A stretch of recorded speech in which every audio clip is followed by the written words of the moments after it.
السلام عليكم ورحمة الله وبركاته.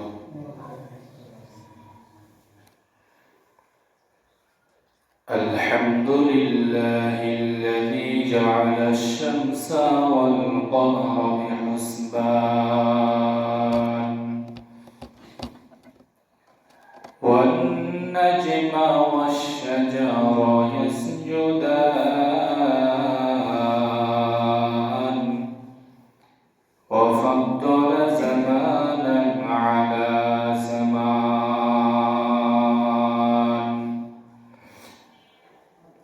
كما فضل مكانا على مكان وإنسانا على إنسان ونشهد أن لا إله إلا الله وحده لا شريك له ونشهد أن سيدنا وسندنا وحبيب ربنا وطبيب قلوبنا ومولانا محمدا عبده ورسوله الذي أرسله بالحق بشيرا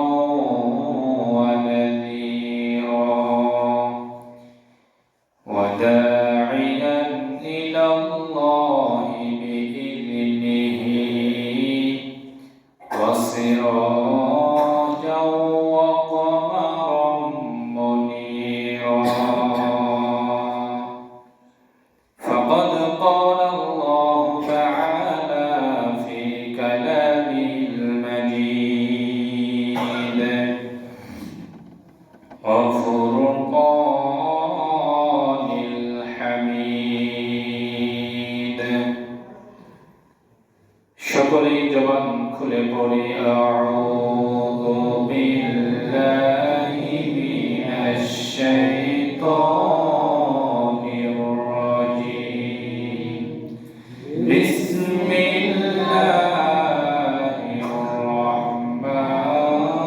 রহমানির রহিম। বিতাড়িত শয়তান থেকে আল্লাহর কাছে আত্মরক্ষা করছি।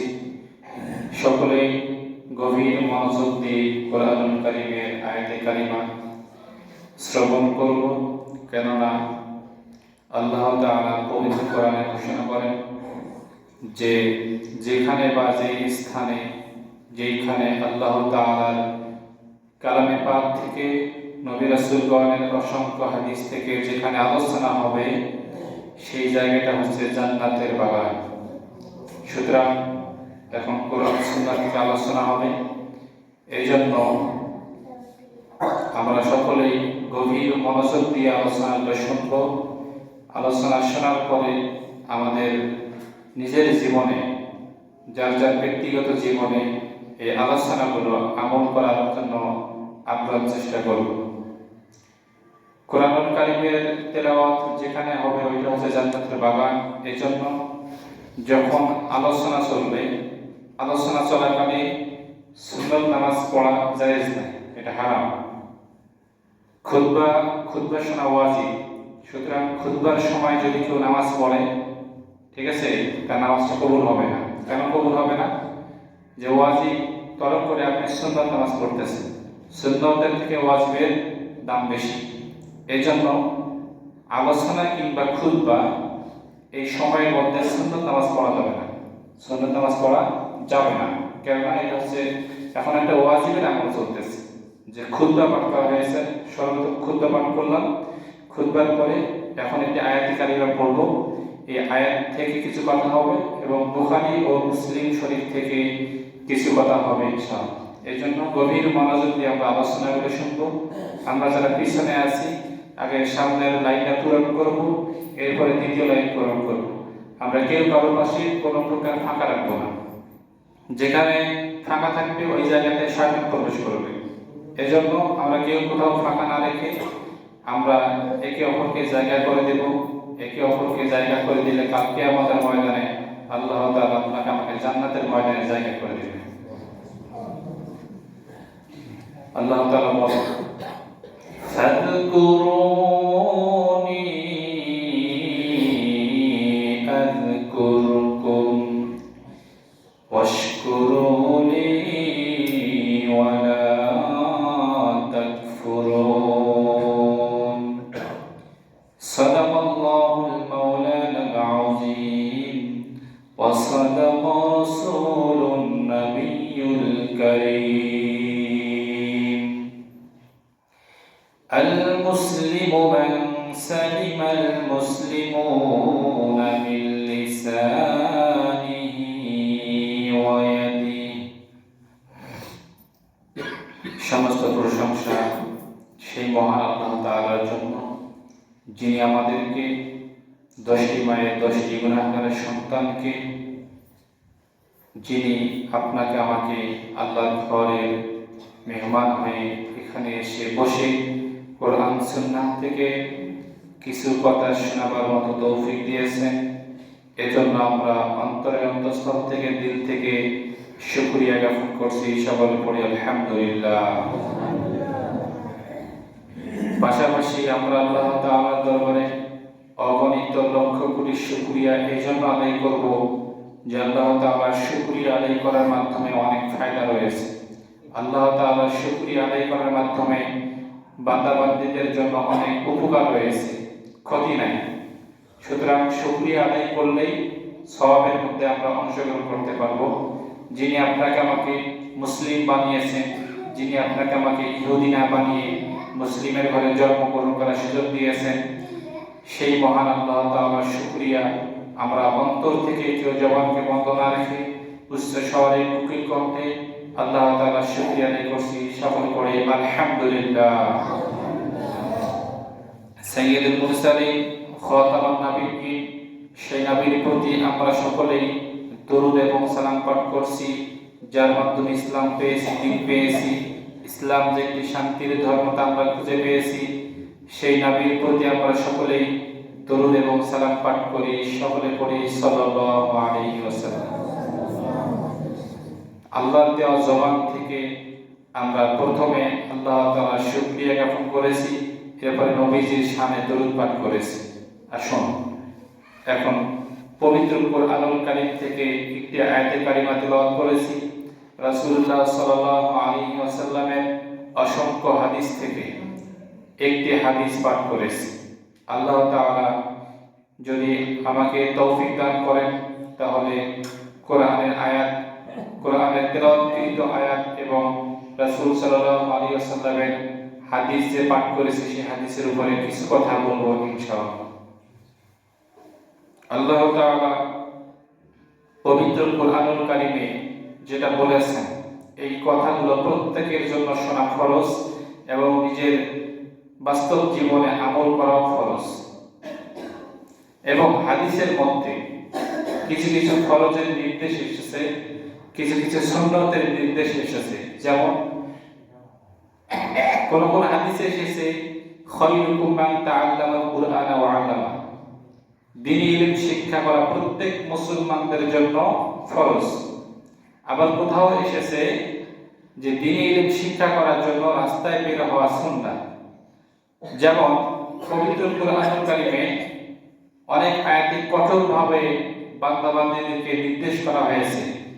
এমনকি আল্লাহ রাসূল সাল্লাল্লাহু আলাইহি ওয়াসাল্লামকেও কোন কোন জায়গায় কঠোরভাবে বলেছেন, হে নবী, আল্লাহ তাআলা বলেছেন, হে নবী, আপনিও যদি ইসলাম সম্পর্কে কোনো কথা বলতে গিয়ে নিজের ব্যক্তিগত কথা বলেন, আমি আপনার গলা চিপে ধরব। কোন কোন জায়গায় নবীজিকে এমন কথা বলেছেন। তাহলে যিনি আপনাকে আমাকে সৃষ্টি করেছেন, আমাদেরকে আল্লাহ তাআলা কোন কোন জায়গায় এমন ভাবে কিছু নির্দেশ দিয়েছেন, তবে যেগুলো ফরজ নির্দেশ, যেগুলো ওয়াজিব নির্দেশ, এই নির্দেশগুলো আপনার আমার জন্য মানা একান্ত জরুরি, একান্ত জরুরি।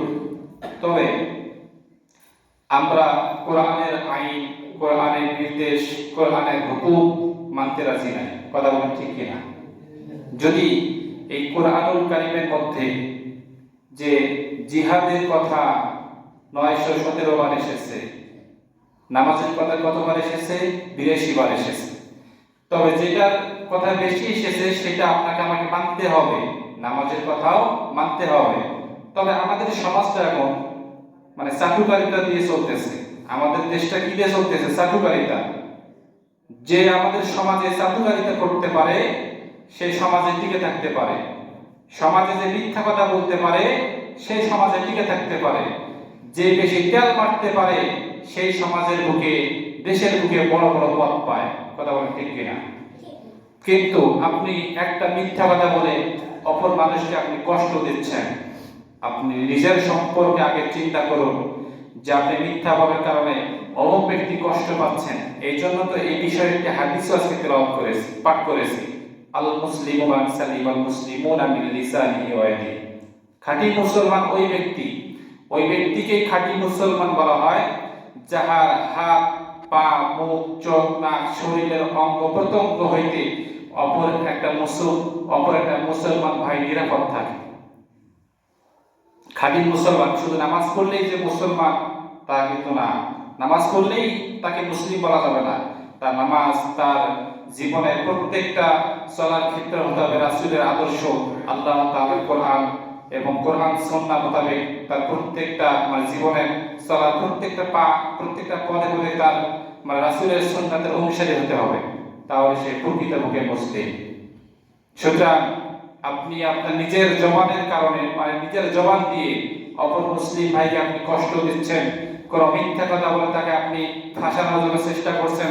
কোন মিথ্যা কথা বলে তার নামে আপনি বদনাম চাপিয়ে দিচ্ছেন। আগে নিজের সম্পর্কে চিন্তা করুন আপনি কতটা ভালো, আমি কতটা ভালো। আমার সম্পর্কে আমাকে আগে চিন্তা করতে হবে। কেননা খাঁটি মুসলমান কোন ব্যক্তি? ওই ব্যক্তি যাহার হাত, মুখ হইতে অপর মুসলমান নিরাপদ থাকে। আপনি যে কোনো মিথ্যা কথার মাধ্যমে কোনো মুসলিম ভাইকে কষ্ট দিলেন, যদি কষ্ট দিয়েই থাকেন তাহলে যে হাদিসের সঙ্গে আপনার আমার বাস্তব জীবনের কোনো মিল নাই। কথা বলেন ঠিক কিনা? আপনার আমার বাস্তব জীবনের কোনো মিল নাই। আল্লাহ রাসূল তো বলে গিয়েছেন যে কোনো মানুষকে কষ্ট দেওয়া যাবে না, কোনো মানুষকে কষ্ট দেওয়া যাবে না। আল্লাহ রাসূল সাল্লাল্লাহু আলাইহি ওয়াসাল্লাম এই আদর্শ শিখে গেছেন, এই আদর্শ আপনাকে আমাকে দিয়ে গেছেন যে কোরআন সুন্নাহকে আঁকড়িয়ে ধরতে হবে, তাহলে তোমরা পথভ্রষ্ট হবে না। তবে কোরআন সুন্নাহর মধ্যে কি এটা লেখা আছে যে মিথ্যা বলতে হবে কিংবা অপর ব্যক্তির নামে মিথ্যা অপবাদ চাপিয়ে দিতে হবে? এটা লেখা আছে? জি না, এটা লেখা নাই। কোরআন সুন্নাহর মধ্যে লেখা আছে যে তোমরা যদি কোরআন সুন্নাহকে আঁকড়িয়ে ধরতে পারো, যদি সেই কোরআন সুন্নাহর মধ্যে যেটা লেখা আছে, যে হাদিস, সহিহ হাদিসগুলো লেখা আছে, কোরআনের মধ্যে কি লেখা আছে, এগুলো যদি আপনি আমি মেনে চলতে পারি তাহলে আপনি আমি পথভ্রষ্ট হব না। কে বলে গেছেন? আল্লাহ রাসূল সাল্লাল্লাহু আলাইহি ওয়াসাল্লাম। সুতরাং অপরের নামে মিথ্যা অপবাদ চাপিয়ে দেওয়ার আগে নিজের সম্পর্কে চিন্তা করুন এবং সব সময় চিন্তা ফিকির করবেন আপনার মুখের দ্বারা, আপনার জবানের একটা বাক্য দ্বারা যে অপর ভাই কষ্ট পাবে এটা যেন কখনো না হয়। নিজের সম্পর্কে চিন্তা করে, নিজের আমল সম্পর্কে চিন্তা করুন। আপনার কথার কারণে যদি কোনো ভাই কষ্ট পেয়ে থাকেন তাহলে আপনার জীবনের আমলগুলো এমনকি বরবাদ হয়ে যেতে পারে। আল্লাহ তাআলা আমাদের সকলকে মিথ্যা থেকে হেফাজত করেন। সকলে পড়ে আমিন। পবিত্র কুরআনুল কারীমের আয়াত ফাযকুরুনি আযকুরুকুম ওয়াশকুরুনি ওয়ালা তাকফুরুন, যেটা নামাজের মধ্যে মাঝে মধ্যে তেলাওয়াত করা হয়। আমরা এটা অনেকেই জানি, অনেকের সুপরিচিত আয়াত। তবে আল্লাহ তাআলা এই আয়াতের মধ্যে কি বলেছেন এটা আমাদের অনেকের জানার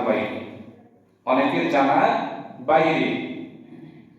কুরআনুল কারীমের মধ্যে এমনও আয়াত আছে যে চোরকে ধরলে চোরের হাত কেটে দাও, আয়াত পড়ি কিন্তু আয়াতের মধ্যে কি আছে এটা আমাদের জানার বাইরে। কথা বলেন ঠিক কিনা? কোরআনের মধ্যে এমনও আয়াত আছে জেনাকারীকে ধরলে জেনাকারীর কি করো? তাকে 80টার ভেতরে আঘাত করো এবং তাকে জমিনের মধ্যে পাথর জমি গর্ত করে সেই গর্তের মধ্যে তাকে পাথর দিয়ে মেরে তাকে হত্যা করো। আয়াত পড়ি কিন্তু আয়াতের মধ্যে কি আছে এটা আমাদের অনেকের জানা নাই। সুতরাং আজকে যে আয়াতে কারিমা তেলাওয়াত করা হয়েছে, ফাযকুরুনি আযকুরকুম ওয়াশকুরুলি ওয়ালা তাকফুরুন, সকলের একটা পরিচিত আয়াত, সকলের পরিচিত আয়াত। কিন্তু আল্লাহ পাক রব্বুল আলামিন এত সুন্দর একটি আয়াতের মধ্যে কি বলেছেন এটা আজকে আমরা জানবো। এবং বুখারী ও মুসলিমের 174 নম্বর হাদিস এবং মুসলিম শরীফের 174 নম্বর হাদিস, বুখারী শরীফের 1712 নম্বর হাদিস থেকে আমরা কথা শুনবো। আল্লাহ তাআলা যদি সেই সময়টা আমাদেরকে দান করেন। আল্লাহ তাআলা বলেছেন, ফাযকুরুনি আযকুরকুম, ও আমার বান্দারা তোমরা আমাকে ডাকো, ওয়াশকুরুলি ওয়ালা তাকফুরুন, তোমরা যদি আমাকে সঠিক সময়ে, তোমরা যদি আমাকে সঠিক নিয়মে ডাকতে পারো, আমি আল্লাহ পাক রব্বুল আলামিন তোমাদের জন্য, তোমরা যদি আমাকে ডাকো সঙ্গে সঙ্গে আমি তোমাদের ডাকে সাড়া দিয়ে তোমাদের জন্য 10 ধাপ রাস্তা গিয়ে যাই। সুবহানাল্লাহ। তাহলে চিন্তা করুন, ফাযকুরুনি তোমরা আমাকে ডাকো, আযকুরকুম তোমরা আমাকে স্মরণ করো, ফাযকুরুনি আযকুরকুম ওয়াশকুরুনি ওয়ালা তাকফুরুন, তাহলে তোমরা আমাকে ডাকা মাত্র আমি তোমাদের ডাকে সাড়া দিয়ে 10 ধাপ রাস্তা গিয়ে যাই। সুবহানাল্লাহ। তাহলে আল্লাহ তাআলাকে ডাকলে আপনার আমার কোনো ক্ষতি নাই, আল্লাহ তাআলাকে স্মরণ করলে আপনার আমার কোনো লস নাই, বরঞ্চ লাভ আছে, ফায়দা আছে, উপকার আছে। কিন্তু আপনি আমি আল্লাহ তাআলাকে ডাকতে চাই না, আল্লাহ তাআলাকে ডাকতে চাই না। হ্যাঁ, আল্লাহ তাআলাকে ডাকি, কখন ডাকি জানেন? আল্লাহ তাআলাকে ডাকি যখন আপনি আমি কোনো কঠিন বিপদের সম্মুখীন হই, তখন আল্লাহকে স্মরণ করি। যখন কঠিন কোনো বিপদের সম্মুখীন হব তখন আল্লাহকে স্মরণ করব। এটা হলো মুসলিম জাতির একটা স্বভাব, এটা মুসলিম জাতির কি স্বভাব। অথচ আল্লাহ তাআলাকে হাঁটতে, চলতে, উঠতে, বসতে প্রত্যেকটা কাজের ক্ষেত্রেই আল্লাহকে স্মরণ করা উচিত। আর আল্লাহকে স্মরণ করলে আপনার আমার অনেক লাভ আছে, অনেক ফায়দা আছে। তিনি যে আপনার আমার দিকে 10 ধাপ রাস্তায় এগিয়ে আসেন, এটা কি মানে ছোট কোনো কথা মনে করছেন? জি না, এটা কোনো ছোট কোনো কথা নয়, এটা অনেক বড় একটা কথা, অনেক বড় একটা ফজিলতপূর্ণ কথা। দুনিয়ার জমিনে কোনো প্রভাবশালী মানুষ যদি একজন সাধারণ মানুষের দিকে আসে, সাধারণ মানুষের বাসায় আসে, তাহলে মানুষ বলতে থাকে যে এত সম্মানী ব্যক্তি, এত প্রভাবশালী ব্যক্তি যে আব্দুর রাজ্জাকের বাড়িতে আসছে, চলো দেখে আসি, কিংবা তার প্রশংসা করা হয়। কথা বলে ঠিক কিনা? সুতরাং আল্লাহ তাআলাকে আপনি স্মরণ করা মাত্র আল্লাহ তাআলা যে আপনার দিকে 10 ধাপ রাস্তা এগিয়ে আসেন, এর থেকে বড় সুসংবাদ আমার মনে হয় আর কিছু হতে পারে না। কেননা যার দিকে আল্লাহ তাআলা আসেন, যিনি মহান আল্লাহ, যিনি স্রষ্টা, যিনি আপনাকে আমাকে সৃষ্টি করেছেন, তিনি আপনার আমার দিকে এগিয়ে আসতেছেন, এটা তো একটা মহা সুসংবাদ। কথা বলে ঠিক কিনা? সুতরাং ফাযকুরুনি আযকুরকুম, আল্লাহকে স্মরণ করতে হবে। কিসের মাধ্যমে? কিসের মাধ্যমে স্মরণ করব? যে এমনি এমনি আল্লাহকে স্মরণ করব? জি, আল্লাহ তাআলাকে সব সময় স্মরণ করা যায়, নামাজে স্মরণ করা যায়, হাঁটতে স্মরণ করা যায়, উঠতে, বসতে, চলাফেরায় সব সময় স্মরণ করা যায়। এবং কোরআন তেলাওয়াতের মাধ্যমেও আল্লাহ তাআলাকে স্মরণ করা যায়। আল্লাহ তাআলাকে স্মরণ করতে হবে। তবে কোরআন তেলাওয়াতের মাধ্যমে যে আল্লাহ তাআলাকে স্মরণ করতে হবে, আমরা অনেকেই কোরআনুল কারীম তেলাওয়াত করতে পারি না। কথা বলে ঠিক কিনা? এই কোরআনুল কারীম তেলাওয়াত করা, কোরআনুল কারীম শিক্ষা গ্রহণ করা, সহিষ্ণুভাবে শিক্ষা করা প্রত্যেক জাতি, প্রত্যেক মুসলিম ভাইদের জন্য ফরজে আইন। ফরজে আইন, যেটা আপনাকে আমাকে পড়তেই হবে। পড়তে না পারলে, যদি কোরআন শিক্ষা না করে সেই কবরের মধ্যে যায়, তাহলে কিয়ামতের মাঠে, কিয়ামতের ময়দানে আপনি কোরআনের কোনো সহযোগিতা, কোরআনের কোনো সুপারিশ পাবেন না। সূরা মুলুকের একটা আমলে আমাদের ওস্তাদের কাছ থেকে শুনেছিলাম, যদি কোনো ব্যক্তি সূরা মুলুক তেলাওয়াত করে প্রত্যেক ইশা নামাজের পরে, তাহলে ওই ব্যক্তির কবরের মধ্যে কোনো আযাবের ফেরেশতাকে ঢুকতে দেওয়া হবে না।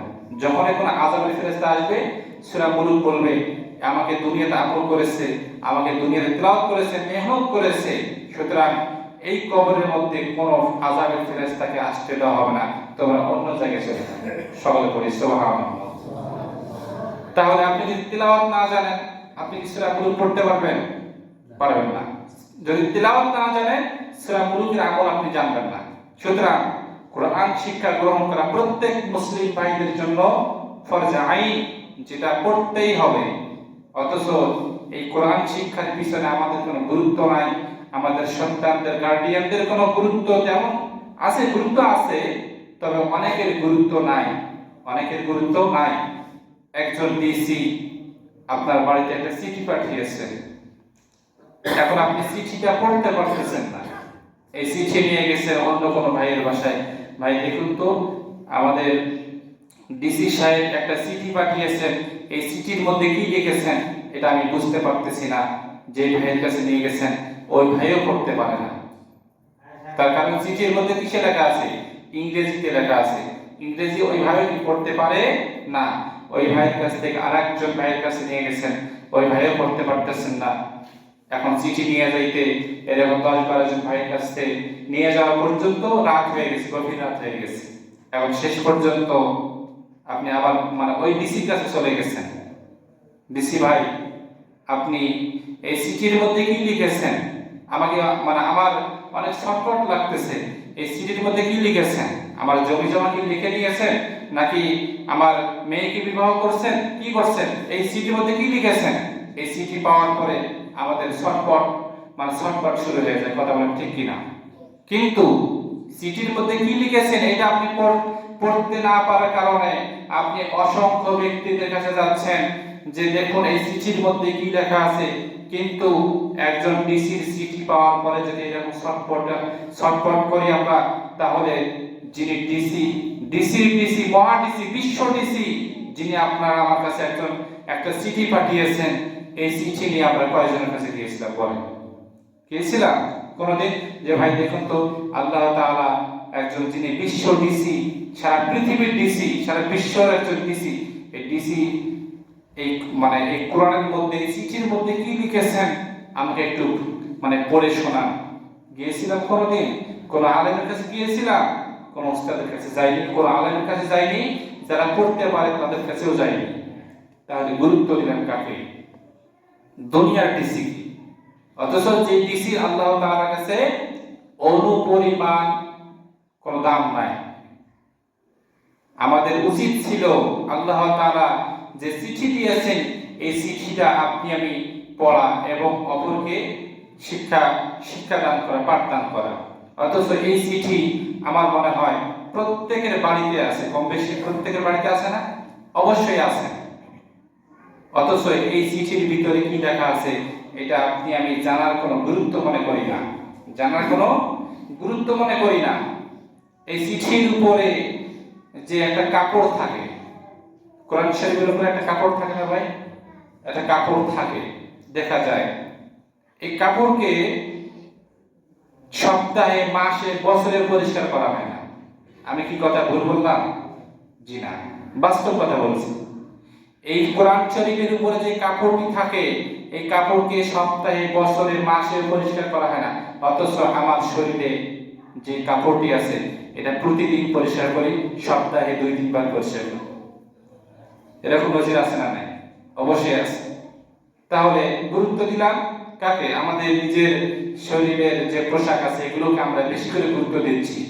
হ্যাঁ, গুরুত্ব দিতে হবে। এই চিঠির উপরে, এই কোরআনুল কারীমের উপরে যে কাপড়টি আছে এটাকে পরিষ্কার করার জন্য গুরুত্ব দিতে হবে। আমাদের স্ত্রীদেরকে বলতে হবে কোরআন শরীফের উপরে যে কাপড়টি আছে এটা পরিষ্কার করে দাও। কেননা যে ব্যক্তি কোরআনের খাদেম হতে পারবে সে বড় সৌভাগ্যবান। যে ব্যক্তি কোরআনের ময়লা মানে কোরআনের উপরে ময়লা যে ব্যক্তি পরিষ্কার করে দিতে পারবে তার জন্য জান্নাতের পথ পরিষ্কার করে দেওয়া হবে। তার কত বড় ফজিলতপূর্ণ বক্তৃতা। আসলে সময় সংকীর্ণতার কারণে যে মুসলিম শরীফ এবং বুখারী শরীফ থেকে একটি আলোচনা যুক্ত করেছিলাম, সে আলোচনা আজকে করা হলো না। আল্লাহ তাআলা যদি হায়াতে তৈয়্যিবা দান করেন, আগামী সপ্তাহে এই মুসলিম শরীফ এবং বুখারী শরীফ থেকে কিছু কথা হবে ইনশাআল্লাহ। আপনারা সকলেই মসজিদে আগে আসার জন্য চেষ্টা করবেন। কেননা ছোট দিন, ঠিক আছে না? ছোট দিন একটু আগে ভাগে আসবেন, হ্যাঁ, আজানের আগে আসার চেষ্টা করবেন। আজানের আগে আসতে না পারলে আজানের পরে অবশ্যই আসবেন। হ্যাঁ, ওই দিন একটু কাজগুলো আগে থেকে, আপনি যদি সকাল থেকে যে প্রস্তুতি নেন যে আমি 12:30 মসজিদে যাব, আপনি সকাল থেকে প্রস্তুতি নিলে আপনার কাজগুলো ওইরকম ভাবে গোছানো হবে, হাতের মধ্যে আপনি মানে একটা রুটিন করে নেবেন। ওইরকম কাজগুলো করে আপনি আমি যেন সকলেই আগে ভাগে মসজিদে আসতে পারি। আল্লাহ তাআলা আমাদের সকলকে আগে মসজিদে আসার তৌফিক দান করবে, সকলে করে আমিন। আজকে যে আলোচনাগুলো হয়েছে, আলোচনাগুলো যেন আমরা সকলেই আমাদের এই বাস্তব জীবনে যেন আমল করতে পারি। আল্লাহ তাআলা আমাদের সকলকে আজকের আলোচনা অনুযায়ী নিজের জীবনে আমল করার তৌফিক দান করে, সকল করে আমিন। এই বলে আমার সংক্ষিপ্ত আলোচনা এখানে। আসসালামু আলাইকুম ওয়া রাহমাতুল্লাহি ওয়া বারাকাতুহু।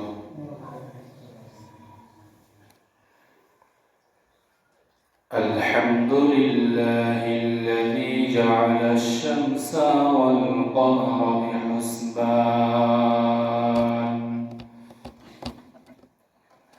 والنجم والشجر يسجدان وفضل زمانا على زمان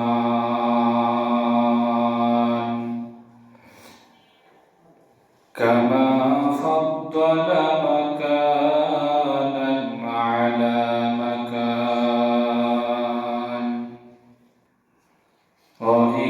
وإنسانا على إنسان ونشهد أن لا إله إلا الله وحده لا شريك له ونشهد أن سيدنا وسندنا وحبيب ربنا وطبيب قلوبنا ومولانا محمدا عبده ورسوله الذي أرسله بالحق بشيرا ونذيرا وداعيا إلى الله بإذنه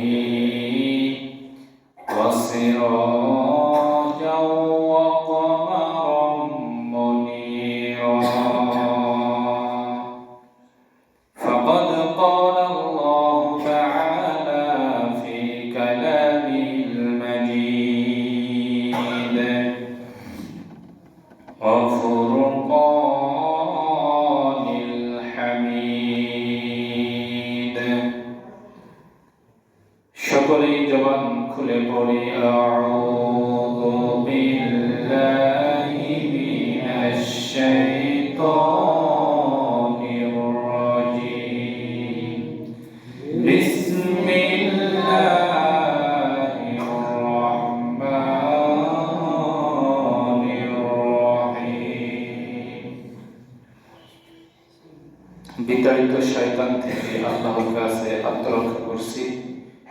সকলেই গভীর মনোযোগ দিয়ে কোরআনুল কারীমের আয়াতে কারিমা শ্রবণ করব, কেননা আল্লাহ তাআলা পবিত্র কোরআনে ঘোষণা করেন যে যেখানে বা যেই স্থানে যেইখানে আল্লাহ তাআলার কালামে পাক থেকে নবী রাসূলগণের অসংখ্য হাদিস থেকে যেখানে আলোচনা হবে সেই জায়গাটা হচ্ছে জান্নাতের বাগান। সুতরাং এখন কোরআন সুন্নাহ থেকে আলোচনা হবে, এই জন্য আমরা সকলেই গভীর মনোযোগ দিয়ে আলোচনাগুলো শুনব। আলোচনা শোনার পরে আমাদের নিজের জীবনে, যার যার ব্যক্তিগত জীবনে এই আলোচনাগুলো আমল করার জন্য আমরা চেষ্টা করব। কোরআনুল কারীমের তেলাওয়াত যেখানে হবে ওইটা হচ্ছে জান্নাতের বাগান। এই জন্য যখন আলোচনা চলবে আলোচনা চলাকালে সুন্নত নামাজ পড়া জায়েজ নাই, এটা হারাম। খুতবা শোনা ওয়াজিব। সুতরাং খুতবার সময় যদি কেউ নামাজ পড়ে, ঠিক আছে, তার নামাজটা কবুল হবে না। কেন কবুল হবে না? যে ওয়াজিব তরক করে আপনি সুন্নত নামাজ পড়তেছেন, সুন্নতের থেকে ওয়াজিবের দাম বেশি। এই জন্য আলোচনা কিংবা খুতবা এই সময়ের মধ্যে সুন্নত নামাজ পড়া যাবে না, সুন্নত নামাজ পড়া যাবে না। কেননা এটা হচ্ছে এখন একটা ওয়াজিবের আমল চলতেছে, যে খুতবা পাঠ করা হয়েছে, সর্বপ্রথম খুতবা পাঠ করলাম, খুতবার পরে এখন একটি আয়াতি কারিমা পড়ব, এই আয়াত থেকে কিছু কথা হবে এবং বুখারী ও মুসলিম শরীফ থেকে কিছু কথা হবে ইনশাআল্লাহ। এই জন্য গভীর মনোযোগ দিয়ে আমরা আলোচনাগুলো শুনবো। আমরা যারা পিছনে আছি আগে সামনের লাইনটা পূরণ করব, এরপরে দ্বিতীয় লাইন পূরণ করব। আমরা কেউ কারো পাশে কোনো প্রকার ফাঁকা রাখবো না, যেখানে ফাঁকা থাকবে ওই জায়গাতে শয়তান প্রবেশ করবে। এজন্য আমরা কেউ কোথাও ফাঁকা না রেখে আমরা একে অপরকে জায়গা করে দেব। একে অপরকে জায়গা করে দিলে কালকে আমাদের ময়দানে আল্লাহ তাআলা আপনাকে আমাকে জান্নাতের ময়দানে জায়গা করে দেবেন। আল্লাহ তাআলা বলেন, ফাযকুরুনি আযকুরকুম ওয়াশকুরুনি ওয়ালা তাকফুরুন। সাদাকাল্লাহুল মাওলানাল আযীম ওয়া সাদাকা রাসূলুন নাবিয়্যুল কারীম। المسلم من سلم المسلمون من لسانه ويده। সমস্ত প্রশংসা সেই মহান আল্লাহ তাআলার জন্য, যিনি আমাদেরকে 10টি মায়ের 10টি গুনাহগারের সন্তানকে, যিনি আপনাকে আমাকে আল্লাহর ঘরের মেহমান হয়ে এখানে এসে বসে কোরআন সুন্নাহ থেকে কিছু কথা শোনাবার মতো তৌফিক দিয়েছেন। এজন্য আমরা অন্তঃস্থল থেকে, দিল থেকে শুকরিয়া জ্ঞাপন করছি। সকলে পড়ি আলহামদুলিল্লাহ। পাশাপাশি আমরা আল্লাহ তাআলার দরবারে অগণিত লক্ষ কোটি শুকরিয়া এই জন্য আদায় করব যে আল্লাহ তাআলার শুকরিয়া আদায় করার মাধ্যমে অনেক ফায়দা রয়েছে। আল্লাহ তাআলার শুকরিয়া আদায় করার মাধ্যমে বান্দাবান্দীদের জন্য অনেক উপকার রয়েছে, ক্ষতি নাই। সুতরাং শুকরিয়া আদায় করলেই সওয়াবের মধ্যে আমরা অংশগ্রহণ করতে পারবো। যিনি আপনাকে আমাকে মুসলিম বানিয়েছেন, যিনি আপনাকে আমাকে ইহুদি না বানিয়ে মুসলিমের ঘরে জন্মগ্রহণ করার সুযোগ দিয়েছেন, সেই মহান আল্লাহ তাআলার শুকরিয়া আমরা অন্তর থেকে কেউ জবানকে বন্ধ না রেখে উচ্চ স্বরে কুকিল কণ্ঠে আল্লাহ তাআলার শুকরিয়া আদায় করছি। সকলে পড়ে আলহামদুলিল্লাহ।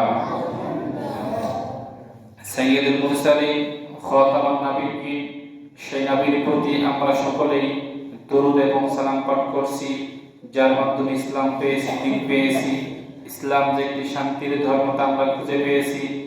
সেই নবীর প্রতি আমরা সকলেই দরুদ এবং সালাম পাঠ করি। সকলে পড়ি সাল্লাল্লাহু আলাইহি ওয়াসাল্লাম। আল্লাহর দেওয়া জবান থেকে আমরা প্রথমে আল্লাহ তাআলার শুকরিয়া জ্ঞাপন করেছি, এরপরে নবীজির শানে দরুদ পাঠ করেছি। আসুন এখন পবিত্র কোরআনুল কারীম থেকে একটি আয়াতে কারিমা তেলাওয়াত করেছি। রাসূলুল্লাহ সাল্লাল্লাহু আলাইহি ওয়াসাল্লামের অসংখ্য হাদিস থেকে একটি হাদিস পাঠ করেছি। আল্লাহ তাআলা যদি আমাকে তৌফিক দান করেন তাহলে কোরআনের আয়াত, কোরআনের তেলাওয়াতকৃত আয়াত এবং রাসূল সাল্লাল্লাহু আলাইহি ওয়াসাল্লামের হাদিস যে পাঠ করেছি সেই হাদিসের উপরে কিছু কথা বলবো ইনশাআল্লাহ। আল্লাহ তাআলা পবিত্র কোরআনুল কারীমে যেটা বলেছেন এই কথাগুলো প্রত্যেকের জন্য শোনা ফরজ এবং নিজের বাস্তব জীবনে আমল করা ফরজ। এবং হাদিসের মধ্যে কিছু কিছু ফরজের নির্দেশ এসেছে, কিছু কিছু সুন্নতের নির্দেশ এসেছে। যেমন কোন কোন হাদিসে এসেছে খায়রুকুম মান তাআল্লামাল কুরআনা ওয়া আল্লামা, দ্বীনি ইলম শিক্ষা করা প্রত্যেক মুসলমানদের জন্য ফরজ। আবার কোথাও এসেছে যে দ্বীনি ইলম শিক্ষা করার জন্য রাস্তায় বের হওয়া সুন্নাত।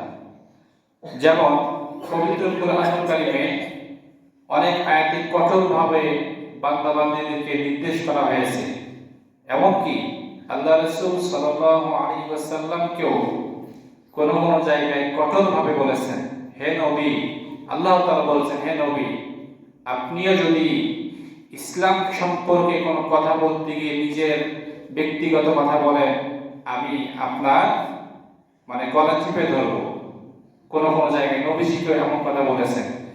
তাহলে যিনি আপনাকে আমাকে সৃষ্টি করেছেন, আমাদেরকে আল্লাহ তাআলা কোন কোন জায়গায় এমন ভাবে কিছু নির্দেশ দিয়েছেন, তবে যেগুলো ফরজ নির্দেশ, যেগুলো ওয়াজিব নির্দেশ, এই নির্দেশগুলো আপনার আমার জন্য মানা একান্ত জরুরি, একান্ত জরুরি। তবে আমরা কোরআনের আইন, কোরআনের নির্দেশ, কোরআনের হুকুম মানতে রাজি নাই। কথা বলেন ঠিক কিনা? যদি এই কোরআনুল কারীমের মধ্যে যে জিহাদের কথা 917 বার এসেছে, নামাজের কথা কতবার এসেছে? 82 বার এসেছে। তবে যেটার কথা বেশি এসেছে সেটা আপনাকে আমাকে মানতে হবে, নামাজের কথাও মানতে হবে। তবে আমাদের সমাজটা এখন চাটুকারিতা দিয়ে চলতেছে। আমাদের দেশটা কি দিয়ে চলতেছে? চাটুকারিতা। যে আমাদের সমাজে চাটুকারিতা করতে পারে সেই সমাজে টিকে থাকতে পারে। সমাজে যে মিথ্যা কথা বলতে পারে সেই সমাজে টিকে থাকতে পারে। যে বেশি তেল মারতে পারে সেই সমাজের বুকে, দেশের বুকে বড় বড় পদ পায়। কথা বলেন ঠিক কিনা? কিন্তু আপনি একটা মিথ্যা কথা বলে অপর মানুষকে আপনি কষ্ট দিচ্ছেন। আপনি নিজের সম্পর্কে আগে চিন্তা করুন যে আপনি মিথ্যা বলার কারণে অমুক ব্যক্তি কষ্ট পাচ্ছেন। এই জন্য তো এই বিষয়ে একটি হাদিস আজকে তেলাওয়াত করেছি, পাঠ করেছি, আল মুসলিমু মান সালিমাল মুসলিমুনা মিন লিসানিহি ওয়া ইয়াদিহি। খাঁটি মুসলমান ওই ব্যক্তি, ওই ব্যক্তিকেই খাঁটি মুসলমান বলা হয় যাহার হাত, পা, মুখ, চোখ, নাক, শরীরের অঙ্গ প্রত্যঙ্গ হইতে অপর একটা মুসলমান ভাই নিরাপদ থাকে। খাঁটি মুসলমান শুধু নামাজ পড়লেই যে মুসলমান তা কিন্তু না। নামাজ পড়লেই তাকে মুসলিম বলা যাবে না। তার নামাজ, তার জীবনের প্রত্যেকটা চলার ক্ষেত্রে হতে হবে রাসূলের আদর্শ, আল্লাহ তাআলার কোরআন এবং কোরআন সুন্নাহ মোতাবেক তার প্রত্যেকটা জীবনের চলার প্রত্যেকটা পা, প্রত্যেকটা পদে পদে তার রাসূলের সুন্নাতের অনুসারী হতে হবে। তাহলে সে প্রকৃতপক্ষে মুসলিম। সুতরাং আপনি আপনার নিজের জবানের কারণে, নিজের জবান দিয়ে অপর মুসলিম ভাইকে আপনি কষ্ট দিচ্ছেন, কোন মিথ্যা কথা বলে তাকে আপনি ফাঁসানোর জন্য চেষ্টা করছেন, কোন মিথ্যা কথা বলে তার নামে আপনি বদনাম চাপিয়ে দিচ্ছেন। আগে নিজের সম্পর্কে চিন্তা করুন, আপনি কতটা ভালো, আমি কতটা ভালো, আমার সম্পর্কে আমাকে আগে চিন্তা করতে হবে। কেননা খাঁটি মুসলমান কোন ব্যক্তি? ওই ব্যক্তি যাহার হাত, মুখ হইতে অপর মুসলমান নিরাপদ থাকে। আপনি যে কোনো মিথ্যা কথার মাধ্যমে কোনো মুসলিম ভাইকে কষ্ট দিলেন, যদি কষ্ট দিয়েই থাকেন, তাহলে যে হাদিসের সঙ্গে আপনার আমার বাস্তব জীবনের কোনো মিল নাই। কথা বলেন ঠিক কিনা? আপনার আমার বাস্তব জীবনের কোনো মিল নাই। আল্লাহ রাসূল তো বলে গিয়েছেন যে কোনো মানুষকে কষ্ট দেওয়া যাবে না, কোনো মানুষকে কষ্ট দেওয়া যাবে না। আল্লাহ রাসূল সাল্লাল্লাহু আলাইহি ওয়াসাল্লাম এই আদর্শ শিখে গেছেন, এই আদর্শ আপনাকে আমাকে দিয়ে গেছেন যে কোরআন সুন্নাহকে আঁকড়িয়ে ধরতে হবে, তাহলে তোমরা পথভ্রষ্ট হবে না। তবে কোরআন সুন্নাহর মধ্যে কি এটা লেখা আছে যে মিথ্যা বলতে হবে কিংবা অপর ব্যক্তির নামে মিথ্যা অপবাদ চাপিয়ে দিতে হবে? এটা লেখা আছে? জি না, এটা লেখা নাই। কোরআন সুন্নাহর মধ্যে লেখা আছে যে তোমরা যদি কোরআন সুন্নাহকে আঁকড়িয়ে ধরতে পারো, যদি সেই কোরআন সুন্নাহর মধ্যে যেটা লেখা আছে, যে হাদিস, সহিহ হাদিসগুলো লেখা আছে, কোরআনের মধ্যে কি লেখা আছে, এগুলো যদি আপনি আমি মেনে চলতে পারি, তাহলে আপনি আমি পথভ্রষ্ট হব না। কে বলে গেছেন? আল্লাহ রাসূল সাল্লাল্লাহু আলাইহি ওয়াসাল্লাম। সুতরাং অপরের নামে মিথ্যা অপবাদ চাপিয়ে দেওয়ার আগে নিজের সম্পর্কে চিন্তা করুন এবং সব সময় চিন্তা ফিকির করবেন আপনার মুখের দ্বারা, আপনার জবানের একটা বাক্য দ্বারা যে অপর ভাই কষ্ট পাবে, এটা যেন কখনো না হয়। নিজের সম্পর্কে চিন্তা করে, নিজের আমল সম্পর্কে চিন্তা করুন। আপনার কথার কারণে যদি কোনো ভাই কষ্ট পেয়ে থাকেন, তাহলে আপনার জীবনের আমলগুলো এমনকি বরবাদ হয়ে যেতে পারে। আল্লাহ তাআলা আমাদের সকলকে মিথ্যা থেকে হেফাজত করেন। সকলে পড়ে আমিন। পবিত্র কুরআনুল কারীমের আয়াত, ফাযকুরুনি আযকুরুকুম ওয়াশকুরুনি ওয়ালা তাকফুরুন, যেটা নামাজের মধ্যে মাঝে মধ্যে তেলাওয়াত করা হয়। আমরা এটা অনেকেই জানি, অনেকের সুপরিচিত আয়াত, অনেকের সুপরিচিত আয়াত। তবে আল্লাহ তাআলা এই আয়াতের মধ্যে কি বলেছেন এটা আমাদের অনেকের জানার বাইরে, অনেকের জানার বাইরে। কোরআনুল কারীমের মধ্যে এমনও আয়াত আছে যে চোরকে ধরলে চোরের হাত কেটে দাও, আয়াত পড়ি কিন্তু আয়াতের মধ্যে কি আছে এটা আমাদের জানার বাইরে। কথা বলেন ঠিক কিনা? কোরআনের মধ্যে এমনও আয়াত আছে জেনাকারীকে ধরলে জেনাকারী কি করো, তাকে 80টার ভেতরে আঘাত করো এবং তাকে জমিনের মধ্যে পাথর, মানে জমি গর্ত করে সেই গর্তের মধ্যে তাকে পাথর দিয়ে মেরে তাকে হত্যা করো। আয়াত পড়ি কিন্তু আয়াতের মধ্যে কি আছে এটা আমাদের অনেকের জানা নাই। সুতরাং আজকে যে আয়াতে কারিমা তেলাওয়াত করা হয়েছে, ফাযকুরুনি আযকুরকুম ওয়াশকুরুনি ওয়ালা তাকফুরুন, সকলের একটা পরিচিত আয়াত, সকলের পরিচিত আয়াত। কিন্তু আল্লাহ পাক রব্বুল আলামিন এত সুন্দর একটি আয়াতের মধ্যে কি বলেছেন এটা আজকে আমরা জানবো। এবং বুখারী ও মুসলিমের 174 নম্বর হাদিস এবং মুসলিম শরীফের 174 নম্বর হাদিস, বুখারী শরীফের 1712 নম্বর হাদিস থেকে আমরা কথা শুনবো। আল্লাহ তাআলা যদি সেই সময়টা আমাদেরকে দান করেন। আল্লাহ তাআলা বলেছেন, ফাযকুরুনি আযকুরকুম, ও আমার বান্দারা তোমরা আমাকে ডাকো, ওয়াশকুরুলি ওয়ালা তাকফুরুন, তোমরা যদি আমাকে সঠিক সময়ে, তোমরা যদি আমাকে সঠিক নিয়মে ডাকতে পারো, আমি আল্লাহ পাক রব্বুল আলামিন তোমাদের জন্য, তোমরা যদি আমাকে ডাকো সঙ্গে সঙ্গে আমি তোমাদের ডাকে সাড়া দিয়ে তোমাদের জন্য 10 ধাপ রাস্তা গিয়ে যাই। সুবহানাল্লাহ। তাহলে চিন্তা করুন, ফাযকুরুনি তোমরা আমাকে ডাকো, আযকুরুকুম তোমরা আমাকে স্মরণ করো, ফাযকুরুনি আযকুরুকুম ওয়াশকুরুনি ওয়ালা তাকফুরুন, তাহলে তোমরা আমাকে ডাকা মাত্র আমি তোমাদের ডাকে সাড়া দিয়ে 10 ধাপ রাস্তা গিয়ে যাই। সুবহানাল্লাহ। তাহলে আল্লাহ তাআলাকে ডাকলে আপনার আমার কোনো ক্ষতি নাই, আল্লাহ তাআলাকে স্মরণ করলে আপনার আমার কোনো লস নাই, বরঞ্চ লাভ আছে, ফায়দা আছে, উপকার আছে। কিন্তু আপনি আমি আল্লাহ তাআলাকে ডাকতে চাই না, আল্লাহ তাআলাকে ডাকতে চাই না। হ্যাঁ, আল্লাহ তাআলাকে ডাকি, কখন ডাকি জানেন? আল্লাহ তাআলাকে ডাকি যখন আপনি আমি কোনো কঠিন বিপদের সম্মুখীন হই, তখন আল্লাহকে স্মরণ করি। যখন কঠিন কোনো বিপদের সম্মুখীন হব তখন আল্লাহকে স্মরণ করব। এটা হলো মুসলিম জাতির একটা স্বভাব, এটা মুসলিম জাতির কি স্বভাব। অথচ আল্লাহ তাআলাকে হাঁটতে, চলতে, উঠতে, বসতে প্রত্যেকটা কাজের ক্ষেত্রেই আল্লাহকে স্মরণ করা উচিত।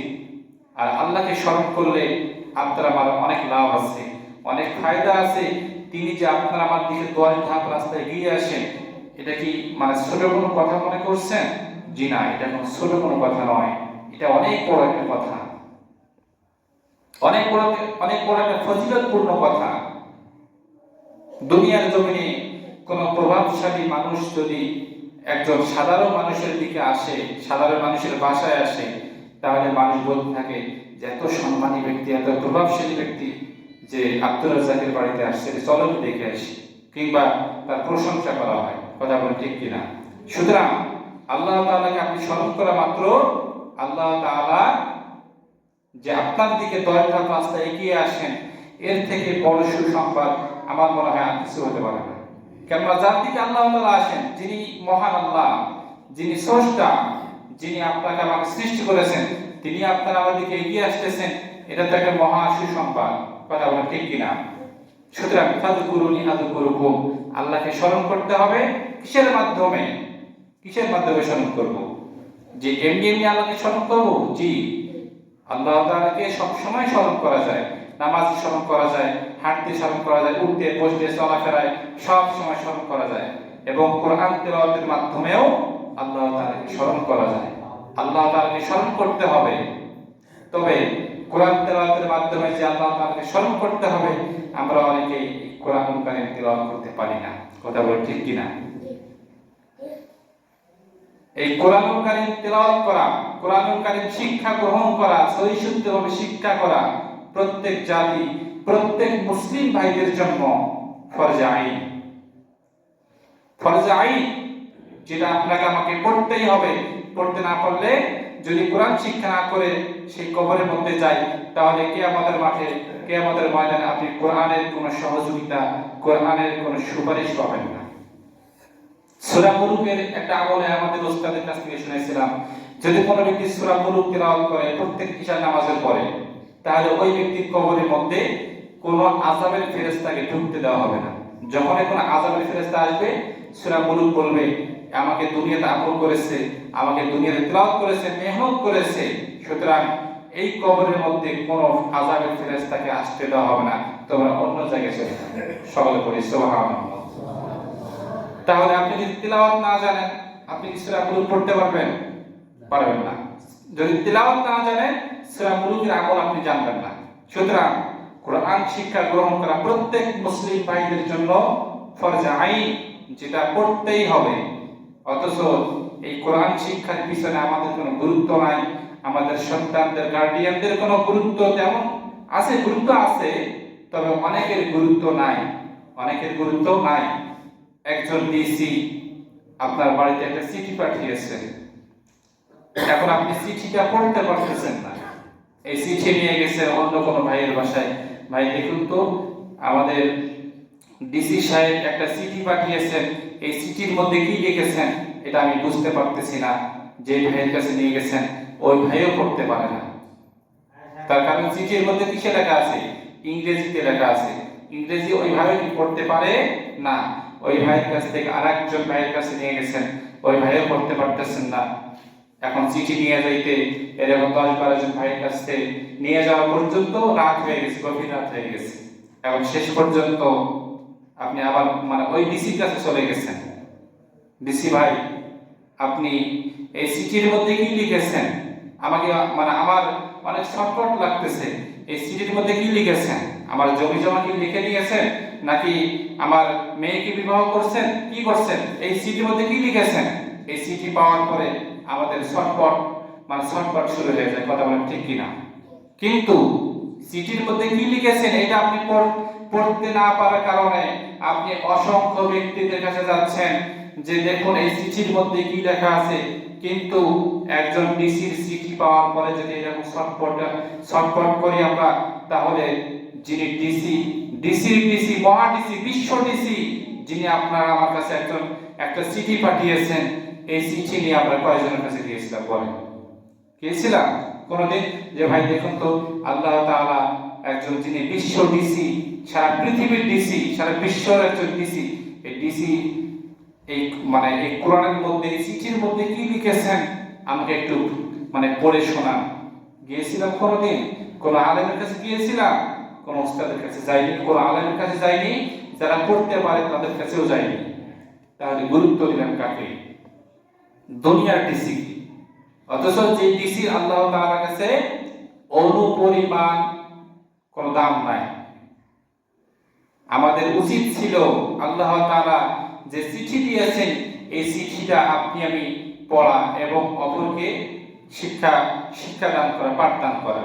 অথচ এই চিঠি আমার মনে হয় প্রত্যেকের বাড়িতে আছে, কম বেশি প্রত্যেকের বাড়িতে আছে না? অবশ্যই আছে। অথচ এই চিঠির ভিতরে কি লেখা আছে এটা আপনি আমি জানার কোনো গুরুত্ব মনে করি না, জানার কোনো গুরুত্ব মনে করি না। এই চিঠির উপরে যে একটা কাপড় থাকে, কোরআন শরীফের উপরে একটা কাপড় থাকে না ভাই? একটা কাপড় থাকে, দেখা যায়। এই কাপড়কে সপ্তাহে, মাসে, বছরে পরিষ্কার করা হয় না। আমি কি কথা ভুল বললাম? জি না, বাস্তব কথা বলছি। এই কোরআন শরীফের উপরে যে কাপড়টি থাকে, এই কাপড়কে সপ্তাহে, বছরে, মাসে পরিষ্কার করা হয় না। অথচ আমার শরীরে যে কাপড়টি আছে এটা প্রতিদিন পরিষ্কার করি, সপ্তাহে 2-3 বার পরিষ্কার করি। এরকম নজির আছে না? নাই? অবশ্যই আছে। তাহলে গুরুত্ব দিলাম কাকে? আমাদের নিজের শরীরের যে পোশাক আছে এগুলোকে আমরা বেশি করে গুরুত্ব দিচ্ছি। হ্যাঁ, গুরুত্ব দিতে হবে। এই চিঠির উপরে, এই কোরআনুল কারীমের উপরে যে কাপড়টি আছে এটাকে পরিষ্কার করার জন্য গুরুত্ব দিতে হবে। আমাদের স্ত্রীদেরকে বলতে হবে কোরআন শরীফের উপরে যে কাপড়টি আছে এটা পরিষ্কার করে দাও। কেননা যে ব্যক্তি কোরআনের খাদেম হতে পারবে সে বড় সৌভাগ্যবান। যে ব্যক্তি কোরআনের ময়লা মানে কোরআনের উপরে ময়লা যে ব্যক্তি পরিষ্কার করে দিতে পারবে তার জন্য জান্নাতের পথ পরিষ্কার করে দেওয়া হবে। তার কত বড় ফজিলতপূর্ণ বক্তৃতা। আসলে সময় সংকীর্ণতার কারণে যে মুসলিম শরীফ এবং বুখারী শরীফ থেকে একটি আলোচনা যুক্ত করেছিলাম, সে আলোচনা আজকে করা হলো না। আল্লাহ তাআলা যদি হায়াতে তৈয়্যিবা দান করেন, আগামী সপ্তাহে এই মুসলিম শরীফ এবং বুখারী শরীফ থেকে কিছু কথা হবে ইনশাআল্লাহ। আপনারা সকলেই মসজিদে আগে আসার জন্য চেষ্টা করবেন, কেননা ছোট দিন, ঠিক আছে না? ছোট দিন একটু আগে ভাগে আসবেন। হ্যাঁ, আজানের আগে আসার চেষ্টা করবেন। আজানের আগে আসতে না পারলে আজানের পরে অবশ্যই আসবেন। হ্যাঁ, ওই দিন একটু কাজগুলো আগে থেকে, আপনি যদি সকাল থেকে প্রস্তুতি নেন যে আমি 12:30 মসজিদে যাব, আপনি সকাল থেকে প্রস্তুতি নিলে আপনার কাজগুলো ওইরকমভাবে গোছানো হবে, হাতের মধ্যে আপনি মানে একটা রুটিন করে নেবেন। ওইরকম কাজগুলো করে আমি যেন সকলেই আগে ভাগে মসজিদে আসতে পারি। আল্লাহ তাআলা আমাদের সকলকে আগে মসজিদে আসার তৌফিক দান করবে, সকলে পড়ে আমিন। আজকে যে আলোচনাগুলো হয়েছে, আলোচনাগুলো যেন আমরা সকলেই আমাদের এই বাস্তব জীবনের জন্য আমল করতে পারি। আল্লাহ তাআলা আমাদের সকলকে আজকের আলোচনা অনুযায়ী নিজের জীবনে আমল করার তৌফিক দান করে, সকল পড়ে আমিন। এই বলে আমার সংক্ষিপ্ত আলোচনা এখানে